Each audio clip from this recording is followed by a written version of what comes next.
এই যে তুই এসছিস তোর আজকে ছটাই লাগবে না, তুই কি সেটা জানিস? তোর টাকা আমি জানি। কি করে জানিস? তাহলে এখন রয়েছিস কেন? আমি খাবো না, খুব একটা ভালো লাগে না, মানে ভালো খাই না আর কি, শুধু রাস্তাগুলো ছাড়া।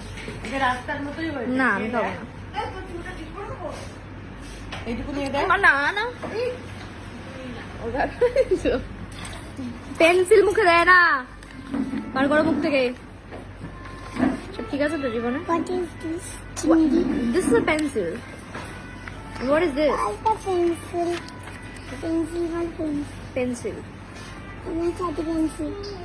কি বলছে? পেন্সিল বলো পেন্সিল। আমি বললাম, বলছে তোমার শাদি ক্যান্সেল। আমি আমার শাদি ক্যান্সেল বলছে, আমার বিয়ে হবে না। হবে তো, হ্যাঁ বলছে শাদি ক্যান্সেল। বিয়ে হবে। বিয়ে আমি করবো। তোকে ডাকবো না বিয়ে।